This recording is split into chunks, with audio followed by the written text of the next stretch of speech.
Okay. Good morning. Good morning. Bear with me. I'm just setting up Instagram as well.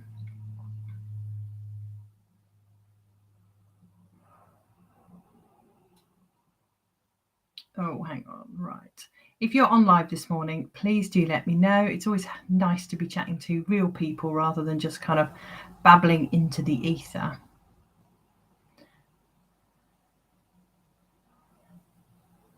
Okay, right. I'm just going live on Instagram as well. Okay, so I haven't done this for a while actually, been live on Instagram and Facebook and on our YouTube page as well.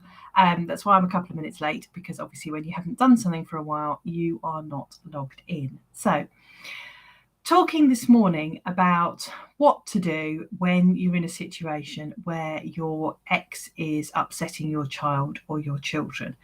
And this was something that somebody said to me they would really like to be able to talk about and to get some guidance on. And it is a really difficult situation where something is happening and you can see that your ex-partner, your child's other parent, is doing some things that are causing issues for your child. How do you deal with that? It's a difficult situation to be in.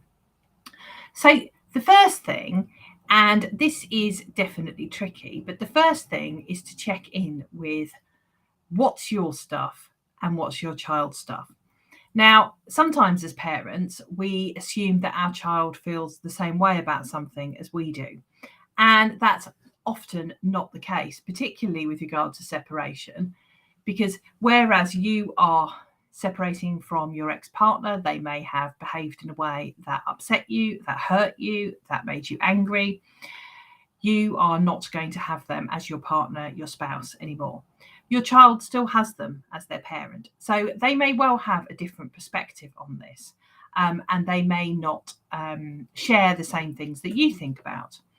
And I think it's really difficult sometimes to set up in your mind separate entities of how people feel. We sort of assume when we're in a group or we're talking to our children that other people feel the same way about it. So it also helps, because of this, to not be the kind of compass that points to how your child should react. So if something happens, the temptation is to think, oh, they're going to be really upset. They're going to be really upset. And to almost preempt that. So you're going, oh, this is dreadful. Oh, I can't believe this has happened. Oh, I'm really angry about this. I'm really upset about this. So if, when something happens, you can stay neutral, impartial, silent, however you feel best to approach it. And I'm acknowledging here that sometimes that is particularly challenging. And be guided by your child's reaction. So observe your child's reaction. Don't assume that their reaction is the same as yours. Watch it, notice it. And if you need to excuse yourself for a moment, take some deep breaths, whatever you need to kind of calm yourself, center yourself, then do that. And see what it is that your child says. And this is really important because children are masters at kind of reading the emotional subtext going on between their parents. Even where they don't necessarily understand what's going on, maybe they're too young, they are hardwired into the kind of emotional happening between you. And that's because ultimately children's survival has depended on their parents as they've grown up, when they've been a baby, food, comfort, shelter, warmth, all of these things. So they will read the situation. And I know from my work that often children will kind of show what they want mum or dad to see. And they learn to read situations. So you may be really good at not saying negative things about your ex, about not reacting to things that have happened in front of your children. But sometimes we can't help it. Sometimes you might have that little eye roll, or there's that kind of jaw grimace, or there's the putting your phone down a little bit harder than normal, the sigh. Children pick up on all of these things, and often we're doing them without realizing. They may well be unconscious reactions. And so children then think, okay, mum's upset about this, dad's upset about this. right, and their reaction may then be guided by that. So it really can help, and it does take an awful lot of effort, I know, to not be the kind of direction arrow as to how your children should react to something, and to try and stay as neutral as you can so that you can see how they react. And this is important because they're more likely to be able to share things with you as their parent and to have you as that safe space if they know that they can express opinions that are different to yours, if they know that they can say how they're really feeling, if they know that they can share things about mum or dad and you're not going to react to them in a way that's kind of a way they feel uncomfortable with, I suppose. So this is a really, really important point. And I want to recognise that this is not easy. Coming out of relationships often gives you an awful lot of baggage, and when you have known your ex do something an awful lot of times and then it happens again, it's really hard to not react in the same way, or to not go, here we go again. This is just, I've seen this 45,000 times before. So that's really, really important. But it's about creating that connection with your child or children and that safe space where they are able to share things and you can honour the fact that they may feel differently to you. And that leads me into the next point, which is about acknowledging emotions. Now, as parents, it is really difficult sometimes for our children to be upset.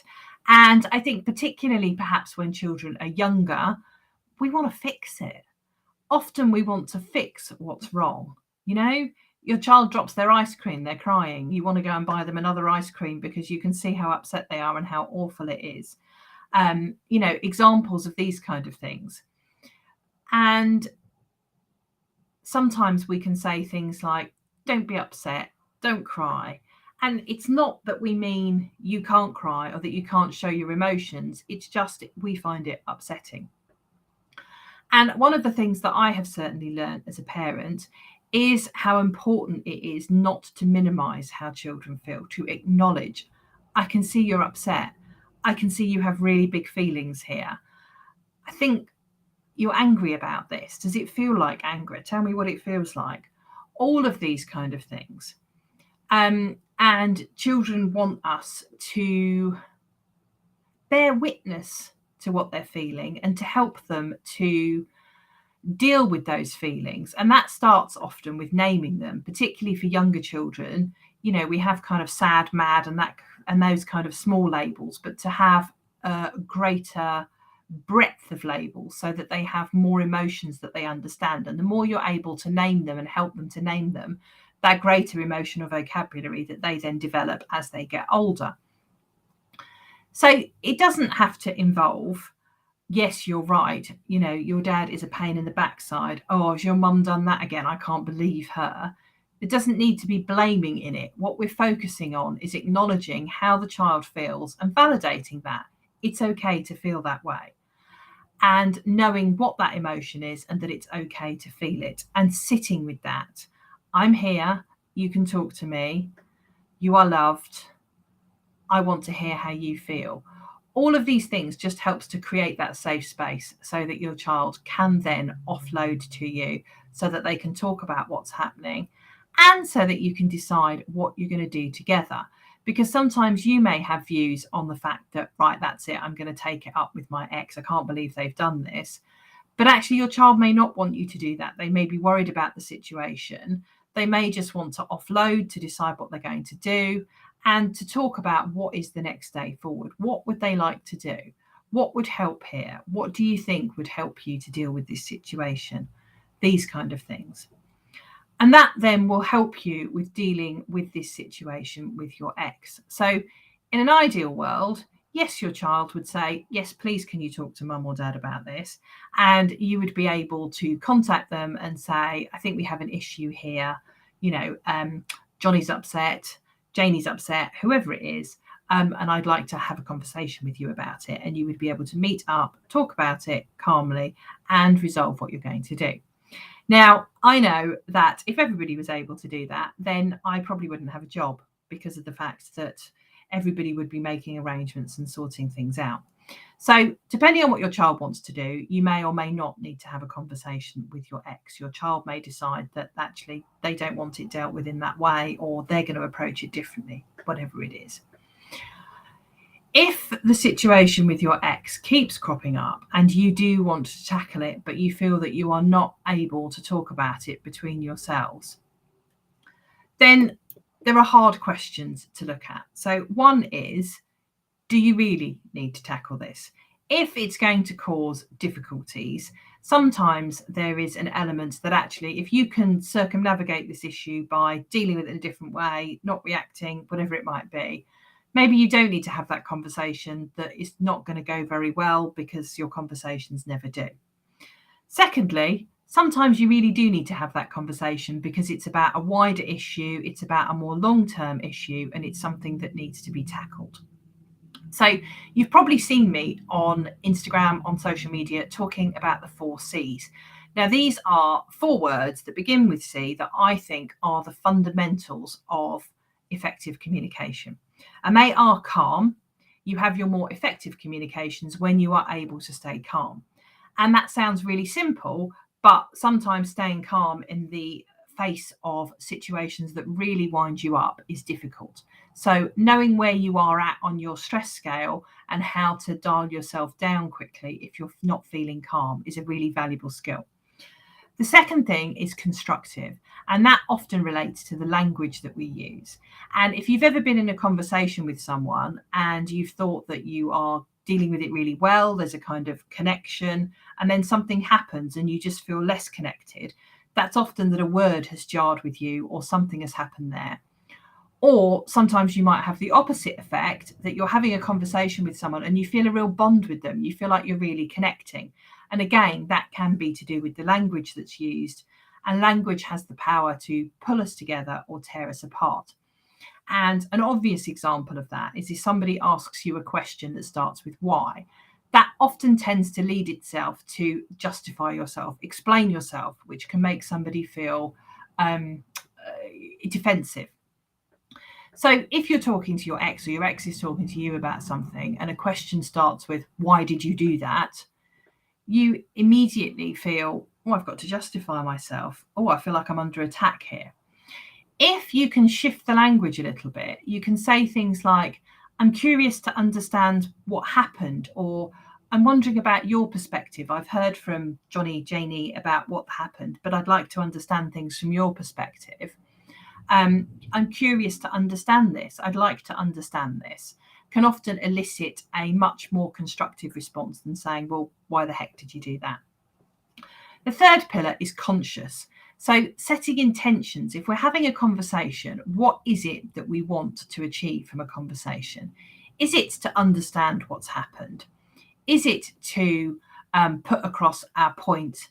And if we want to be heard, then usually we need to give the other person a chance to be heard too.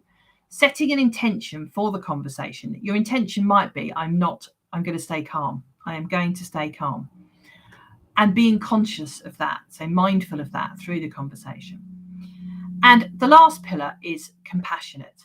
And that can be really difficult to have compassion with somebody that has seriously pissed you off. Let's be honest about this. It's tough. The reason I say compassion is because it's often the case that we're so focused on our point of view and what's happened and the fact we're annoyed about it, we don't think about what the other person's point of view was. So they may have had a particular intention for doing something, and whilst it's all gone badly wrong, the intention was good. So knowing that helps you to find a useful starting point. They may not have intended things to happen as they were. Something may have happened. They got wrong-footed. Understanding that. Or they may have thought they were dealing with something completely different and don't understand that you have a totally different perspective on that. So sometimes compassion just starts with recognizing that the other person may have a different point of view. They may be dealing with different things. They may have seen different things. You know, sometimes children don't say the same thing to both parents because of the fact that they know their parents are different, they know things are different, so they will be different with each parent.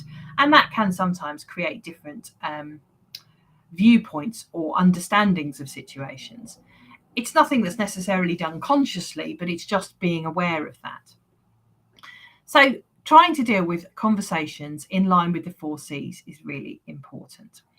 If you are struggling to have those conversations and it's a conversation that you need to have, it's really important, then perhaps you need to put it on a professional footing. So I have clients who come into mediation purely to talk about one particular issue. They've been able to talk about other things, or they've already resolved certain things, but there's one thing that is still causing a problem. And by talking about it in mediation, they have that safe space and you've got a professional person there.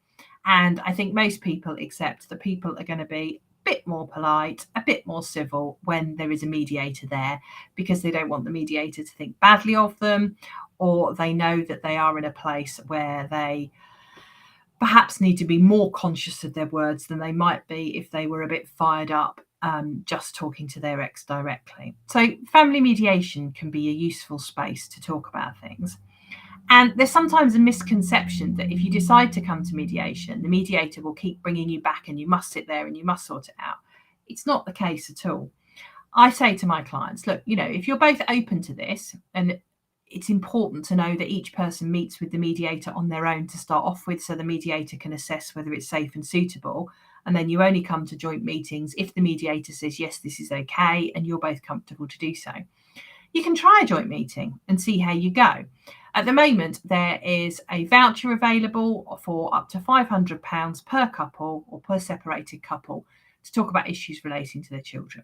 So you would only need to pay the MyAMS meeting. Your first meeting would usually be paid by the voucher, and you may well have a little balance towards the second meeting. So if you feel that first meeting goes well, or you think it might be helping, or the mediator says, yeah, actually, I think this might be something that we can help with more than we have done in this meeting, then you can try a second meeting. And I often say to clients, look, people often leave a first meeting with more questions than they came in with, which can be a little bit disconcerting. But by the second meeting, we should start to see some progress. And if I can't see progress, I will usually see why there's no progress. And that's something that we can then talk about to look at how you could move forward, what you need. Or you could look at whether you use solicitors or lawyers to either set up a joint meeting for you so that they are present there, or whether they can negotiate things on your behalf with another lawyer. So they're kind of taking the heat out of it and talking about it, knowing what your situation is.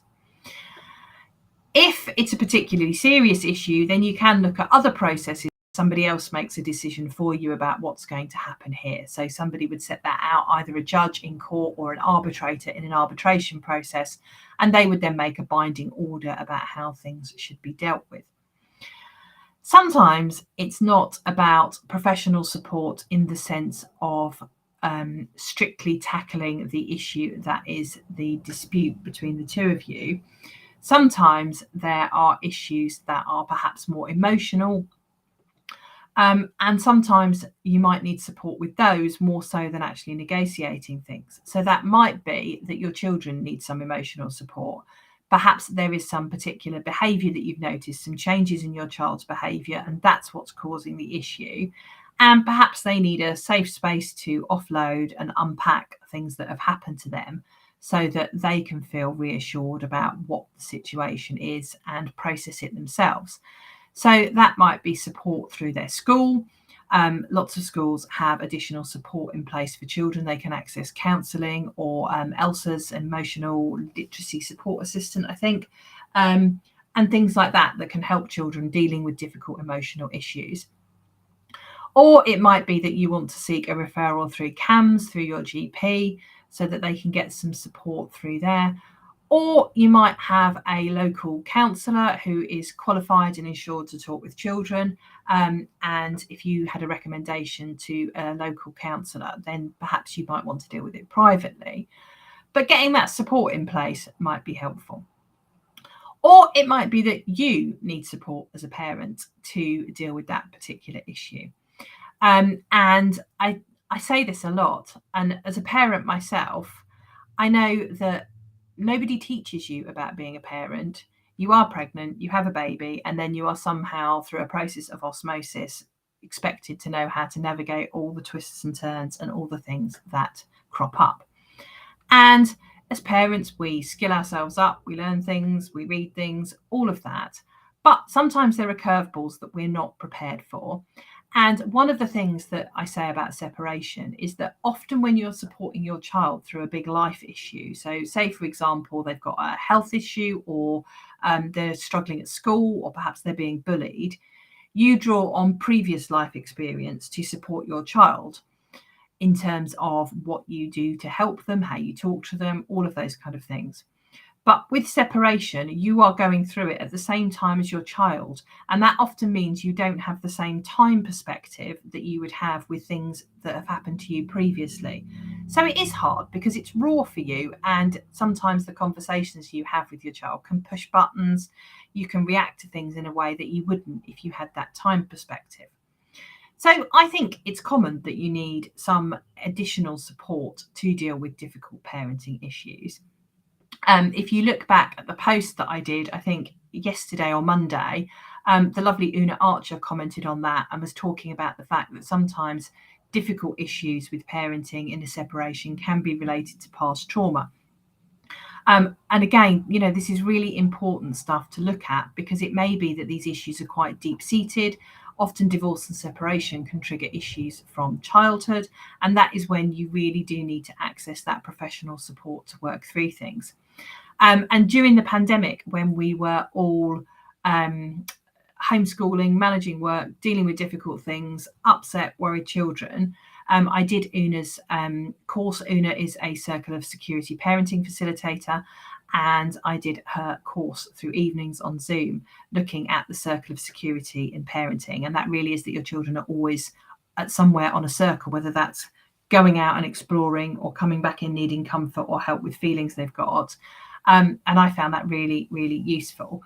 And I share that because I think it comes back to sometimes as parents, we need additional professional support because we're not equipped to deal with everything.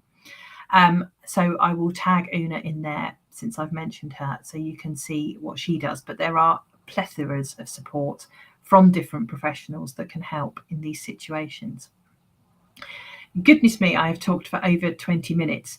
I hope that this is really useful in terms of giving tips for dealing with a situation where you feel your ex is upsetting your children and you don't know how to approach that, or your child. If you have a look at the LKW Family Mediation website, we have free resources that you can download to deal with issues that might be causing problems. And there is also an extensive blog on there. I think there's over 200 articles now. So again, whatever issue you're dealing with, there's probably something on there that will help you with that. And if you do have questions about family mediation, or whether it might be helpful or what it is, then please do feel free to drop me an email. You can do that via the website, or drop me a DM on Facebook or Insta as well. Thanks for being with me this morning. I will pop back to the post later, so if you've got comments or questions, then please leave them below. That's all for now. Bye.